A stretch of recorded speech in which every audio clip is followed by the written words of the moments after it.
అందరికీ నమస్కారం అండి. ఇవాల్టి వీడియోలో మనం ఎంతగానో ఇష్టపడే గోరింటాకు గురించి తెలుసుకుందామండి. ఆషాఢ మాసంలో ఎందుకు ప్రత్యేకంగా గోరింటాకును పెట్టుకుంటారు? ఈ గోరింటాకు వెనుక ఉన్న జన్మరహస్యం ఏంటి? ఈ గోరింటాకును మనం పెట్టుకోవడం వల్ల కలిగే ఆరోగ్య ప్రయోజనాలేంటి? వీటన్నిటిని వివరాలు ఈ వీడియోలో తెలియజేస్తానండి. ఈ వీడియోని మాత్రం ఎక్కడా స్క్రిప్ట్ చేయకుండా చూడండి. అప్పుడే మీకు క్లియర్గా అర్థమవుతుంది. ప్రతి శుభకార్యం అనగానే పిల్లల నుంచి మగువుల వరకు అందరూ చేతిపైన అందంగా కనిపించి వెలిగిపోతుంది ఈ గోరింటాకు.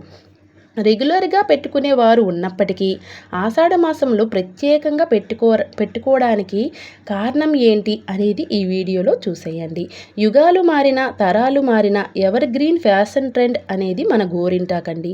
ఈ గోరింటాకు నుంచే మనకు కోన్ అనేటివి రకరకాల డిజైన్లుగా పెళ్ళిళ్ళకి ప్రతి శుభకార్యాలకి పెట్టుకుంటూ ఉంటామండి. మరి ఈ గోరింటాకు జన్మరహస్యం ఏంటి? దాని గురించి ఇప్పుడు తెలుసుకుందాము.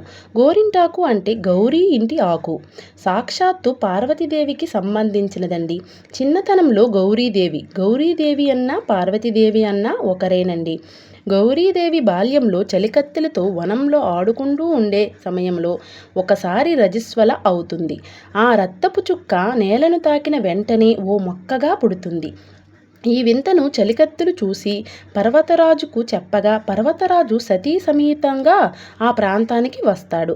అంతలోనే ఆ చెట్టు పెద్దదై వృద్ధిరాక్షతో జన్మించాను, నా వలన ఈ లోకానికి ఏదైనా ఉపయోగం కలదు అని పర్వతరాజును అడుగుతుంది.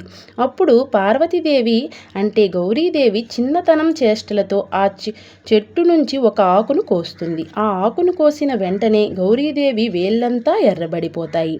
అయ్యో, నా బిడ్డ చెయ్యి కందిపోయిందే అనుకునే లోపుగానే పార్వతీదేవి నాకు ఏ విధమైన బాధ కలగలేదు, పైగా చాలా అలంకరణంగా అనిపిస్తుంది అని అంటుంది. పర్వతరాజు ఇకపై స్త్రీ సౌభాగ్య చిహ్నంగా ఈ గోరింటాకు మానవలోకంలో ప్రసిద్ధి అవుతుంది అని చెప్తాడట. రజస్వల సమయాన ఉద్భవించిన ఈ చెట్టు స్త్రీల గర్భాశయ దోషాలను తొలగించి స్త్రీల ఆరోగ్యాన్ని కాపాడుతుంది. తన వర్ణం వల్ల చేతులకు కాళ్ళకు అందాన్నిచ్చే అలంకార వస్తువుగా వాడబడుతుంది అని చెప్తారండి. అదే ఆ చెట్టు జన్మకు సార్థకత అని పలుకగా గౌరీతో సహా అందరూ ఆ చెట్టు ఆకులు పసరతో చేతులు కాళ్ళు అందంగా తీర్చుకుంటూ గోరింటాకునైతే పెట్టుకుంటూ ఉంటారండి. అదే సమయంలో కుంకుమకు ఒక సందేహం వచ్చిందట. నుదుటన కూడా ఈ ఆకును పెట్టుకుంటే కుంకుమకు ఉండేటి ప్రత్యేక స్థానం అనేది తగ్గిపోతుంది, నా ప్రాధాన్యత తగ్గిపోతుందేమో అని గౌరీదేవితో చెప్పగా నుదుటన పండదు అని గౌరీదేవి చెప్పిందట.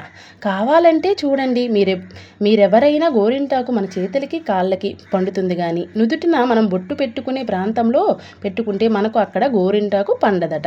ఇక శాస్త్రపరంగా చూసినట్లయితే ఈ గోరింటాకు పెట్టుకోవడం వల్ల గర్భశయ దోషాలను తీసివేస్తుందట. ఆ అరచేతి మధ్యలో పెట్టుకుంటే స్త్రీ గర్భాశయానికి రక్తం చేరవేసే ప్రధాన నాడులుంటాయి అక్కడ.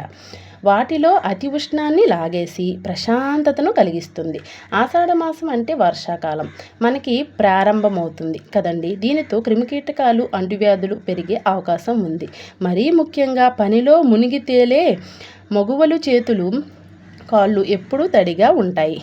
దీనితో త్వరగా వ్యాధుల బారిన పడుతూ ఉంటారండి. గోరింటాకు పెట్టుకోవడం వల్ల వాటిలోని అతి ఉష్ణం లాగేస్తుంది. దానివల్ల గర్భాశయ దోషాలు తొలగి ఆరోగ్యంగా ఉంటారు. శరీరంలో ఉన్న అధికమైన వేడిని ఈ గోరింటాకు అయితే తగ్గిస్తుందండి. గోరింటాకులో ఉన్నటువంటి ఔషధ గుణం వలన గోరు చుట్టూ అలానే గోరుకు సంబంధించిన వ్యాధుల నుంచి కాళ్ళ గోళ్ళలో మొదలయ్యే ప్రాబ్లమ్స్ ఉంటే ఈ గోరింటాకు అనేది పెట్టుకుంటే వెంటనే రికవర్ అయిపోతుందండి. గోరింటాకు వల్ల సంతానోత్పత్తి సామర్థ్యం పెరుగుతుంది, అండాశయ పనితీరు సక్రమంగా ఉంటుంది అని చెప్తారు. గోళ్ళకు లాగే జుట్టుకు కూడా ఈ సహజమైన గోరింటాకును పెట్టుకోవడం వల్ల కండిషనర్గా పనిచేస్తుంది. చాలామంది చెప్తూ ఉంటారు కదండి, గోరింటాకు మంచిగా పండితే మంచి భర్త వస్తారండి. మన పెద్దవాళ్ళు చెప్తూ ఉంటారు కదా. అసలు మొగుడికి గోరింటాకుకి ఉన్న అనుబంధం ఏమిటి అంటే స్త్రీల్లోని స్త్రీతత్వపు హార్మోన్ల యొక్క పనితీరు చక్కగా ఉన్నందువలన దేహం కూడా అందంగా ఉంటుంది.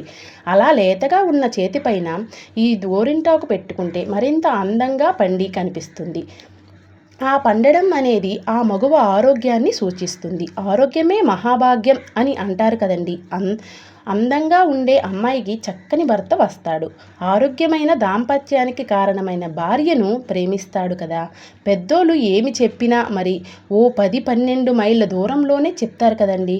ఎలాంటి సందేహాలు పెట్టుకోకుండా ఈ గోరింటాకును మనం శాస్త్రీయంగా ఆదరిస్తే మనకు అన్ని రకాల ఆరోగ్యం, ఆనందం కలుగుతుంది. సంవత్సరానికి ఒకమారు గోరింటాకు పుట్టింటికి పోతుందండోయ్, అంటే పార్వతీదేవి దగ్గరికి పోతుందట. ఆషాఢ మాసంలో తనకు మర్చిపోకుండా ఉండాలని, తప్పకుండా పెట్టుకోవాలని గోరింటాకు పార్వతీదేవిని కోరిందట. కాబట్టి గోరింటాకు పార్వతీదేవి ప్రతి సంవత్సరం ఆషాఢ మాసంలో పెట్టుకుంటారంట.